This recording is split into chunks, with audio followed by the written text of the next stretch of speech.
Hello दोस्तों, आपके अपने YouTube चैनल ज्ञान धारा क्लासेज में स्वागत है। तो हम लोगों ने इससे पहले के चैप्टर ट्रिगोनोमेट्री को पूरा कंप्लीट कर लिया है। तो उससे अगला चैप्टर है एनसीईआरटी का हाइट एंड डिस्टेंस। तो उससे अब हाइट एंड डिस्टेंस के अब क्वेश्चन को हम बारी बारी से सॉल्व करेंगे। तो चलिए, आज हमारा हाइट एंड डिस्टेंस का पार्ट नंबर 1 है और हाइट एंड डिस्टेंस का क्वेश्चन नंबर 1 है। तो फर्स्ट क्वेश्चन क्या है, एक बार पढ़ लेते हैं। दिया हुआ है, सर्कस का एक कलाकार 20 मीटर लंबी डोर पर चढ़ रहा है जो अच्छी तरह से तनी हुई है और भूमि पर सीधे लगे खंभे के शिखर से बंधा हुआ है। यदि भूमि स्तर के साथ डोर द्वारा बनाया गया कोण 30 डिग्री का हो तो खंभे की ऊंचाई बताइए। मान लीजिए दोस्तों, ये एक खंभा है और खंभा का ये सिरा है और ये भूमि स्तर है और बोल रहा है ना कि 20 मीटर लंबी डोर पर चढ़ रहा है जो अच्छी तरह से तनी हुई, यानी ये आपका रस्सी हो गया जो खंबे के सिर से टाइट करके भूमि स्तर से बांधा गया है और इसकी ऊंचाई दिया हुआ है 20 मीटर। तो और क्या बोल रहा है, भूमि स्तर के साथ डोर द्वारा बनाया गया कोण 30 डिग्री, यानी ये एंगल भी दिया हुआ है। तो बोल रहा है खंबे की ऊंचाई ज्ञात करें, यानी हाइट निकालना है। वो जिस खंबे से डोर तनी हुई है उस खंबे की ऊंचाई ज्ञात करना है। तो मान लीजिए कि खंबे की ऊंचाई h है, तो लिखेंगे माना कि सॉल्यूशन हो जाएगा आपका, माना कि खंबे की ऊंचाई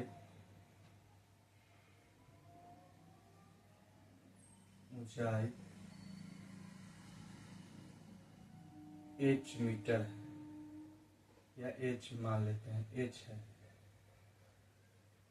तो ये क्या, एक राइट एंगल ट्रायंगल बन रहा है, समकोण त्रिभुज बन रहा है। तो जिसमें क्या चीज दिया हुआ है, AC का मान दिया हुआ है। जो चीज दिया हुआ उसको लिख लीजिए। AC बराबर 20 मीटर। आपका एंगल दिया हुआ है, एंगल C दिया हुआ है 30 डिग्री और आपने हाइट AB को h माना है, AB बराबर h माना है। तो हम जानते हैं कि किसी भी राइट एंगल ट्रायंगल में ये क्या होता है, ये आपका हाइपोटेनियस होता है। ये आपका क्या होता है, जब यहाँ पे थीटा यहाँ पे हो तो ये सामने वाला साइड हो जाता है आपका परपेंडिकुलर और ये हो जाएगा बेस। तो आपको पता होगा कि त्रिकोणमिति में हम लोगों ने बहुत सारे त्रिकोणमितीय अनुपात के बारे में पढ़ा था, जिसमें एक त्रिकोणमितीय अनुपात साइन होता है।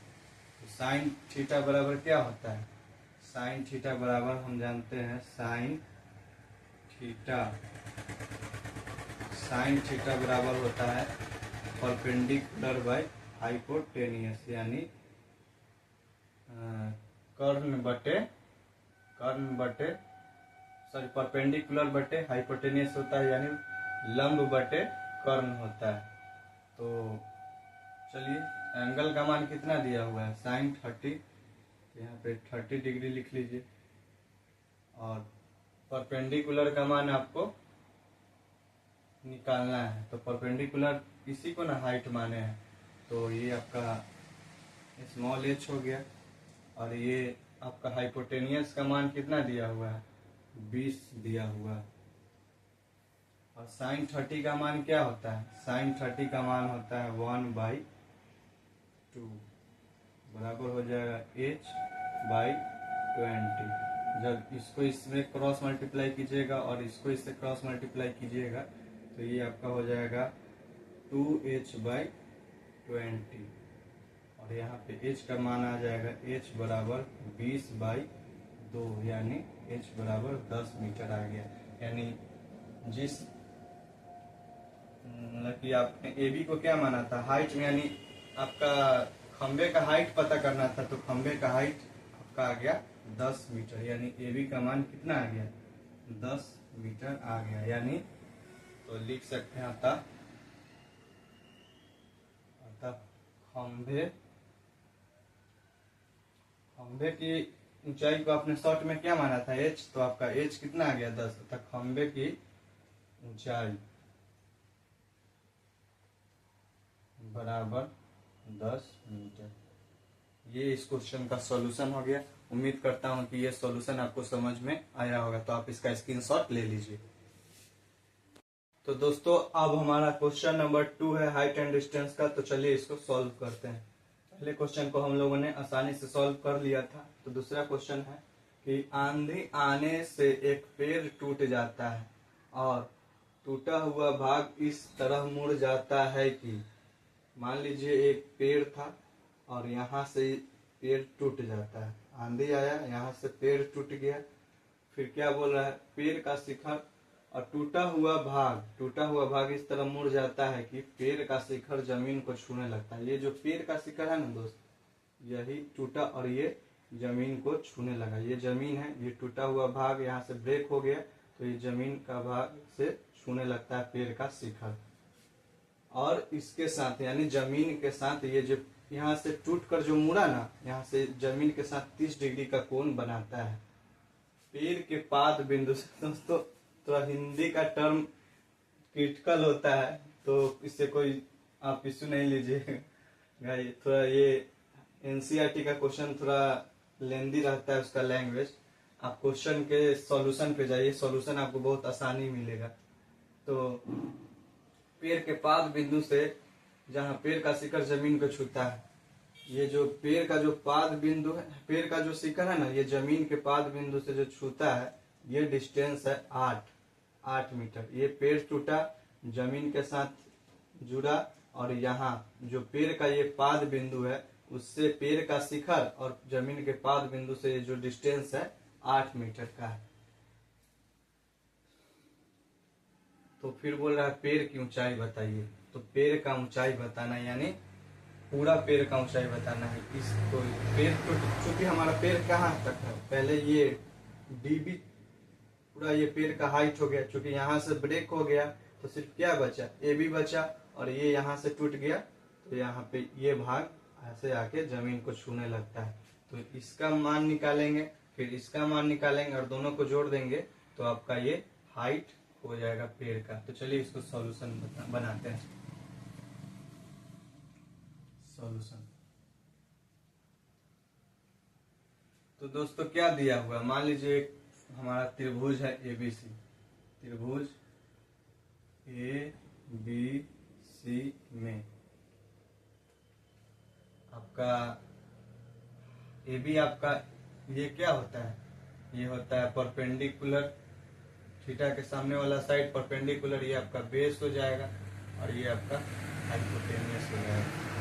तो आपका क्या क्या दिया हुआ है, एंगल दिया हुआ है, एंगल सी बराबर है 30 डिग्री और ये BC कितना है, BC यानी आपका बेस, बेस कितना है 8 से 8 मीटर है। और AB क्या है, AB यानी P क्या है X मीटर है और Y यानी हाइपोटेनियस, हाइपोटेनियस क्या है Y मीटर।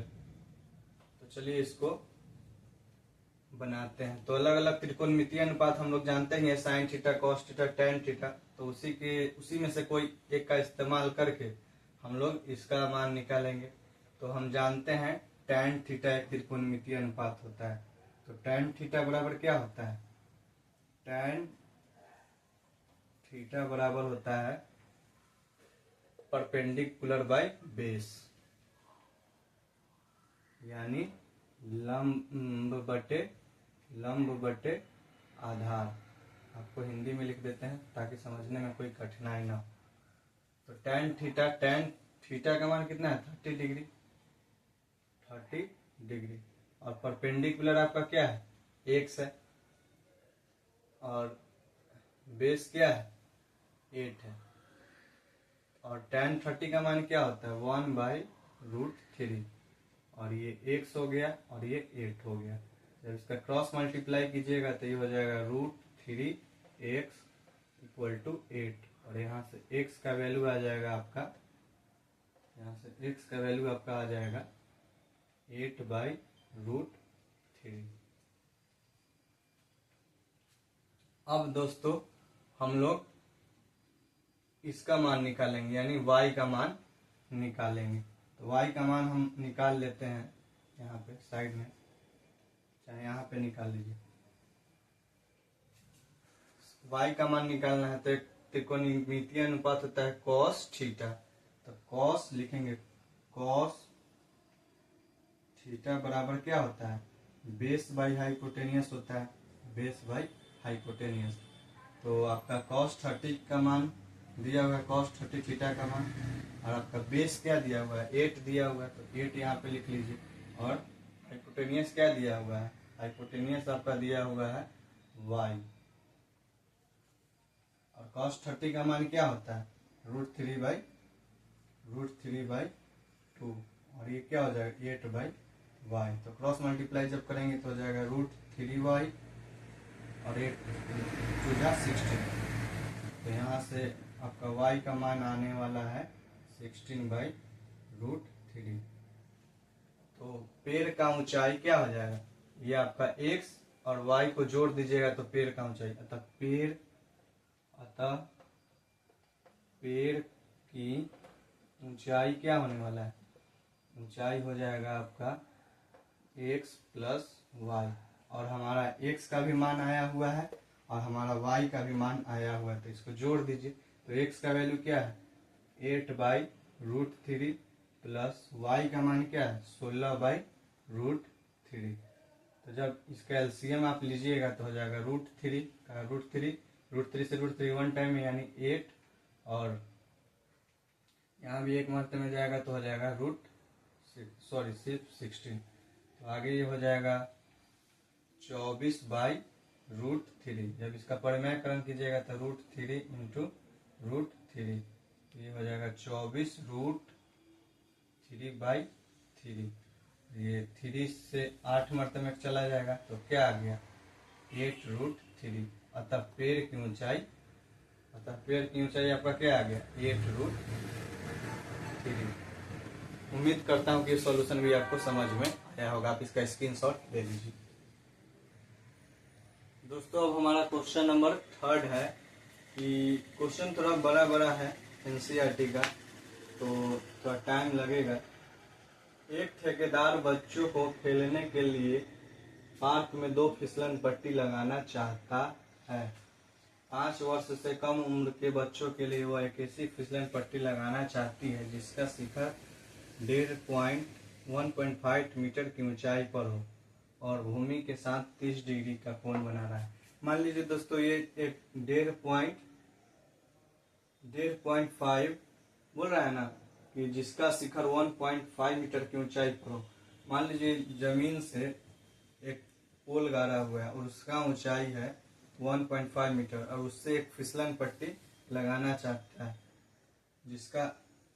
जिसका हाइट कुछ होगा, और उसी प्रकार से बोल रहा है कि भूमि के साथ 30 डिग्री कोण बना रहा है। ये तो छोटा वाला फिसलन पट्टी हो गया, जबकि इससे अधिक उम्र के, ये 5 साल के उम्र के बच्चों के लिए वाला फिसलन पट्टी है, और बोल रहा है जबकि इससे अधिक उम्र के बच्चों के लिए वह 3 मीटर की ऊंचाई पर एक अधिक ढाल वाली, ये 3 मीटर की ऊंचाई पर एक अधिक ढाल वाली फिसलन पट्टी लगाना चाहती है जो 60 डिग्री के साथ कोण बनाती है। तो प्रत्येक स्थिति में फिसलन पट्टी की लंबाई बताइए। तो इस फिसलन पट्टी की लंबाई बताना है और इस फिसलन पट्टी का लंबाई बताना है। तो मान लेते हैं छोटे फिसलन माना छोटे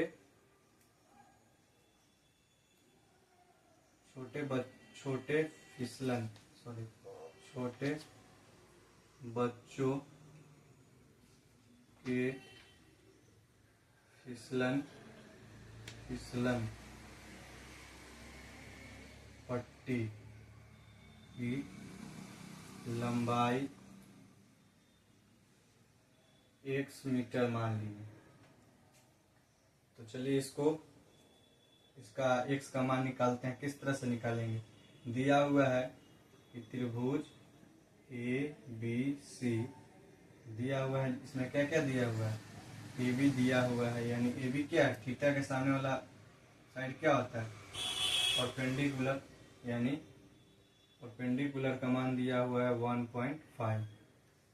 और ये आपका एक्स क्या है? हाइपोटेनियस है, यानी हाइपोटेनियस का मान क्या है? जो कि फिसलन पट्टी की लंबाई भी है, तो एक्स मान लीजिए। और थीटा का मान दिया हुआ है, थीटा का मान दिया हुआ है आपको कितना? थीटा का मान दिया हुआ है आपको 30 डिग्री।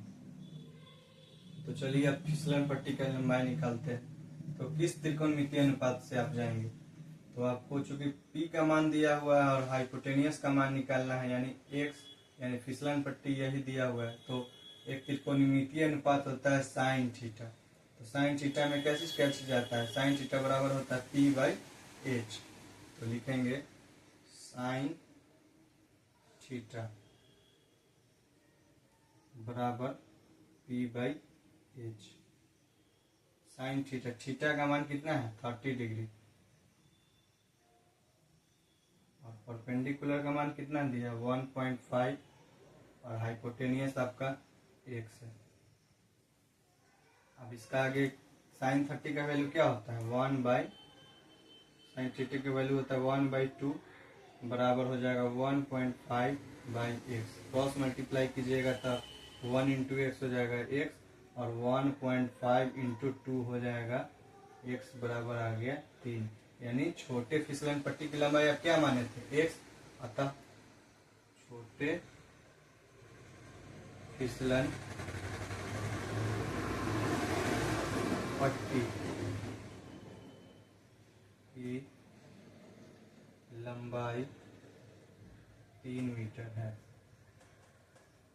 अब उसी तरह से दोस्त, अब हम बड़े फिसलन पट्टी यानी 5 साल से ज्यादा उम्र वाले के बच्चों के लिए फिसलन पट्टी की लंबाई ज्ञात करना है। तो चलिए इस ट्रायंगल में भी जो जो दिया हुआ है उसको लिख लीजिए। त्रिभुज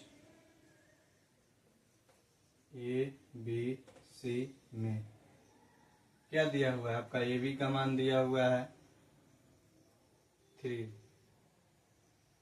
ए बी क्या है? एक परपेंडिकुलर है, यानी P का मान दिया हुआ है 3। और आपका हाइपोटेनियस क्या है? हाइपोटेनियस आपका y है। और ये थीटा कितना है? थीटा का मान है 60 डिग्री। तो इसमें भी आप साइन थीटा का मान लगाकर इसमें y का मान निकाल सकते हैं, यानी बड़े वाले फिसलन पट्टी के मान निकाल सकते हैं। तो आप लिखिएगा साइन थीटा कितना है? 60। साइन थीटा बराबर जानते हैं होता है P/h। साइन 60 का मान होता है √3/2। और परपेंडिकुलर का मान दिया हुआ है 3 और h का मान दिया हुआ है y। तो जब इसका क्रॉस मल्टीप्लाई करेंगे तो हो जाएगा √3y, और ये हो जाएगा 3 2 जा 6, यानी y बराबर हो जाएगा 6/√3। जब इसका रेशनलाइजेशन कीजिएगा, परिमेय करें, तो ये हो जाएगा √3/√3। एक √3 से √3 कैंसिल हो जाएगा, और 6 को आप लिखिएगा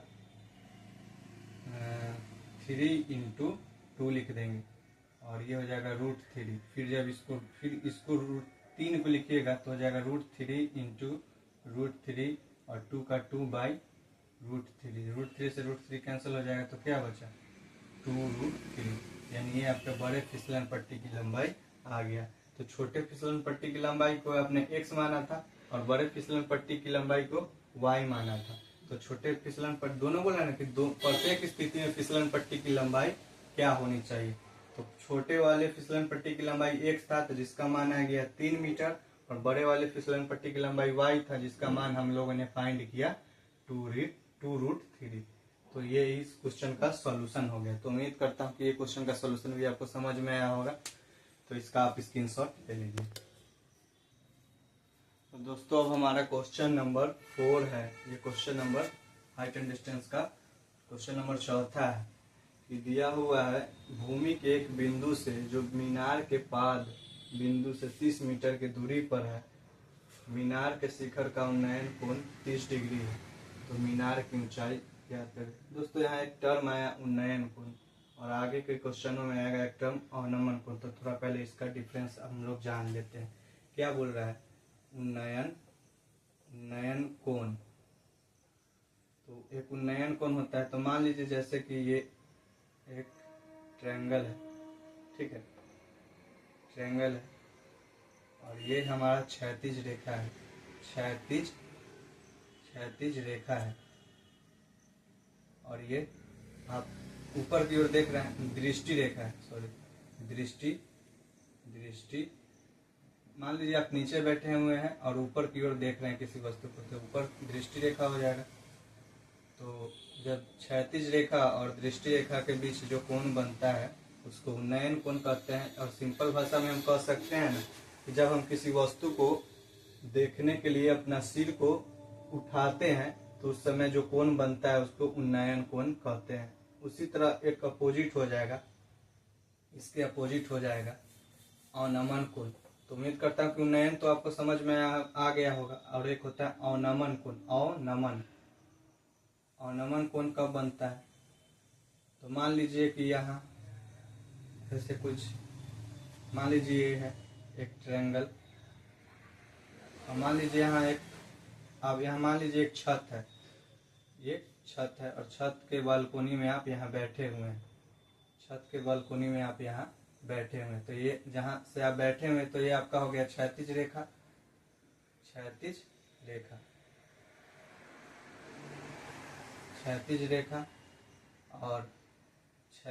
और ये आपका हो गया दृष्टि रेखा। नीचे की ओर आप देख रहे हैं, नीचे आपकी दृष्टि है, तो ये आपका हो गया दृष्टि रेखा। तो जब आप वस्तु को देखने के लिए अपना सिर झुकाते हैं तो यहाँ जो कोण बनता है, जब वस्तु को देखने के लिए जब अपना सिर झुकाते हैं तो यहाँ जो कोण बनता है उस समय उस कोण को कहते हैं अवनमन कोण। तो यहाँ जो कोण बनेगा अवनमन कोण हो जाएगा। और हम हर स्थिति में एंगल को यहाँ नहीं रखेंगे। यहाँ पे एक जियोमेट्री में एक रूल होता है एकांतर कोण से ये एंगल यहाँ पे आप ले सकते हैं ताकि क्वेश्चन को बनाने में सहूलियत हो। तो आपने देखा कि जब वस्तु को देखने के लिए अपना सिर नीचे की ओर झुकाना पड़ता है तो उस समय अवनमन कोण दिया जाता है, और जब वस्तु को देखने के लिए अपना सिर जब उठाते हैं तो उस समय उन्नयन कोण दिया जाता है। तो उम्मीद करता हूँ कि ये दो टर्म आपको समझ में आया होगा। तो चलिए इस क्वेश्चन को आगे सॉल्व करते हैं। तो दिया हुआ है भूमि के एक बिंदु से जो मीनार के पाद बिंदु से 30 मीटर की दूरी पर है, मीनार के शिखर का उन्नयन कोण 30 डिग्री है। मीनार की ऊंचाई बताइए। तो मान लीजिए ये कोई मीनार है, और मीनार के पाद बिंदु से, मीनार के बोल रहा है ना, मीनार के पाद बिंदु से 30 मीटर की दूरी पर मीनार के शिखर का, मीनार के पाद बिंदु से 30 मीटर की दूरी पर मीनार के शिखर का क्या दिया हुआ है? उन्नयन कोण। यानी आप नीचे से ऊपर की ओर किसी चीज को देख रहे हैं, कितना दिया हुआ है? 30 डिग्री। तो आप यहाँ पे मीनार की ऊंचाई ज्ञात करना है।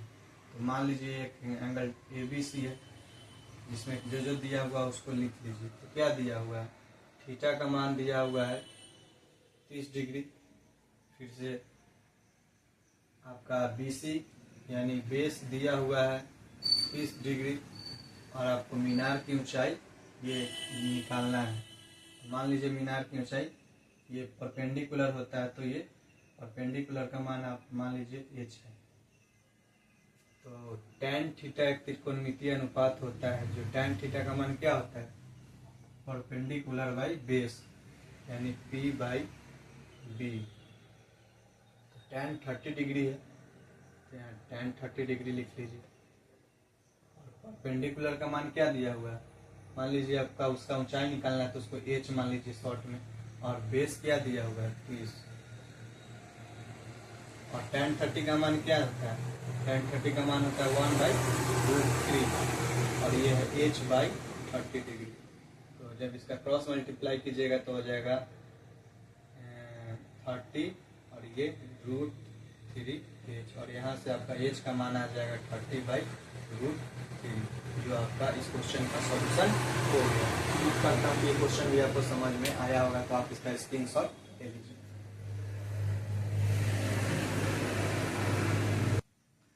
तो दोस्तों हमारा क्वेश्चन नंबर 5 है कि भूमि से 60 मीटर की ऊंचाई पर एक पतंग उड़ रहा है। मान लीजिए ये भूमि है, मान लीजिए ये 60 मीटर की ऊंचाई है, और ये जब हम सीधा ऊंचाई नापेंगे तो 60 मीटर की ऊंचाई पर एक पतंग उड़ रहा है, और पतंग में लगी डोरी, पतंग में जो यहाँ पे एक पतंग है, पतंग में लगी जो डोरी है वो भूमि के साथ एक बिंदु से बांध दिया जाता है। मान लीजिए भूमि के साथ इसको बांध देते हैं हम। भूमि के साथ डोरी का झुकाव कोण, ये भूमि है और ये पतंग की रस्सी है, उसका झुकाव कोण दिया हुआ है 60 डिग्री। यह मानकर कि डोरी में कोई डोरी, यह पूरा टाइट है, यह माना गया है। तो डोरी की लंबाई ज्ञात करना है, यानी ये आपको हाइट निकालना है, ये कितना ऊंचाई पे ये डोरी की लंबाई कितनी है।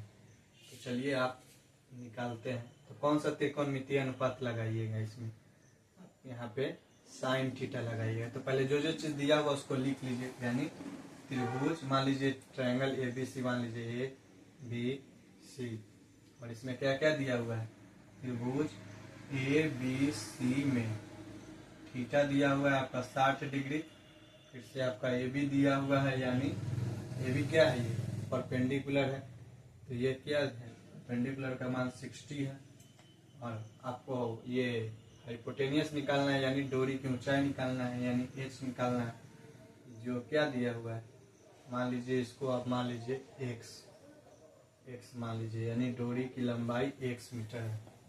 तो चलिए आप इसको निकालते हैं। तो लिखेंगे साइन 60 डिग्री बराबर p/h, और साइन 60 का मान क्या होता है, √3/2, और p का मान क्या दिया हुआ है 60 डिग्री, और h का मान क्या है x।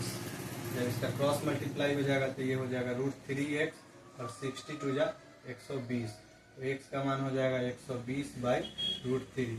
तो इसका हम परिमेयकरण करेंगे तो हो जाएगा x बराबर 120/√3 इंटू √3/√3।